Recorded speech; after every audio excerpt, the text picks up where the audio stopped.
पाठक के साथ अमितेश, न्यूज 18 दिल्ली। तो इसी को कहते हैं सियासत। एक तरफ जहां इंतखाबात से पहले जब सीट शेयरिंग हो रही थी तो काफ़ी रसाकशी हुई थी बीजेपी और जेडीयू में, क्योंकि कोशिश ये थी कि ज़्यादा सीटें किसे मिलती हैं, ज़्यादा सीटें अगर मिलेंगी लड़ने के लिए तो जाहिर है उसमें ज़्यादा सीटें जीत करके आने की भी उम्मीद बनती है। लेकिन 122 सीटें मिलने के बावजूद जेडीयू का जो परफॉर्मेंस है वो बहुत नीचे जा रहा है बीजेपी के मुकाबले में। तो तस्वीर साफ है कि बिहार में जेडीयू जो है वो बीजेपी से छोटे कद की हो जाती है। कहीं ना कहीं कम सीटें जेडीयू को मिल रही हैं, ऐसे जैसे कि देखें जो मेन पार्टी है बिहार में इस वक्त जेडीयू है, लेकिन हम देख रहे हैं जो रुझान आ रहे हैं उसमें बीजेपी कहीं ना कहीं आगे चल रही है। तो हो सकता है कि जो बीजेपी जो नरेंद्र मोदी की तस्वीर है वो कहीं ना कहीं दबा रही है जेडीयू की तस्वीर को।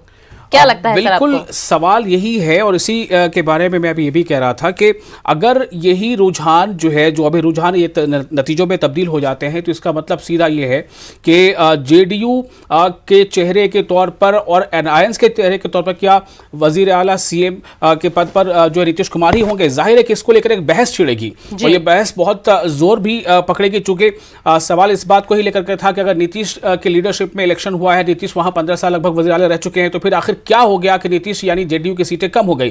तो इसको यह माना जाएगा कि मोरली कहीं ना कहीं जेडीयू या नीतीश कुमार की हार है बीजेपी के मुकाबले में। बहरहाल दूसरा जो खेमा है आरजेडी प्लस का, उसमें कांग्रेस का एक अहम रोल है। कांग्रेस ने 70 सीटों पर इंतखाबात लड़े हैं, लेकिन जो परफॉर्मेंस की हम अगर बात करें तो पिछला जो 2015 का इंतखाब हुआ था उसमें कांग्रेस ने 27 सीटें जीती थी। अभी वो उतनी सीटों पर जीत हासिल करती नजर नहीं आ रही है। इससे यह सवाल पैदा होता है कि क्या कांग्रेस की एक्सेप्टेबिलिटी अभी भी बिहार में खासतौर से उतनी नहीं बढ़ी है। एक वक्त था कि जब बिहार में कांग्रेस पूरी तौर पर इक़्तिदार में थी, लेकिन कांग्रेस का कद छोटा होता चला गया और कांग्रेस को एक सहारे की जरूरत पड़ी।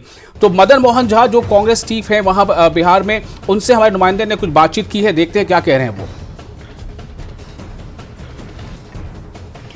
बिहार कांग्रेस अध्यक्ष मदन मोहन झा हमारे साथ है बात करने के लिए।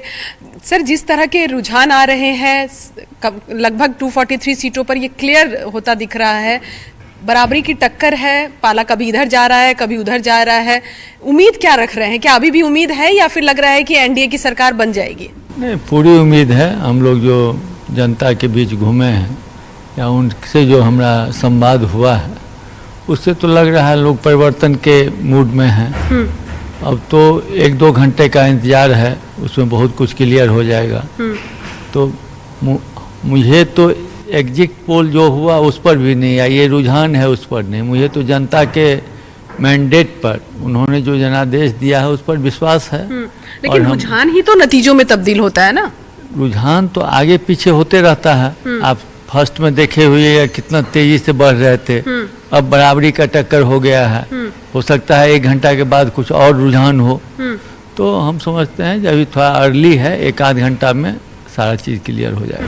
देखिए, वोट ट्रांसफर की जो बात कही जा रही थी, कांग्रेस 70 सीटों पर चुनाव लड़ रही है और 22 से 23 सीटों पे अभी दिखा रहा है रुझान में कि बढ़ सकते हैं, आगे बढ़ सकते हैं या उससे नीचे भी जा सकते हैं। क्या वोट ट्रांसफर नहीं हो पाया? आरजेडी का जो वोट बैंक था, जो महागठबंधन की परिकल्पना थी, उसमें कांग्रेस को कोई फायदा नहीं दिख रहा है? नहीं, फायदा क्यों नहीं हुआ? फायदा तो हुआ ही है। और हम समझते हैं वो 33 सीट भी आया था, हम देखे थे रुझान में 33 तक था।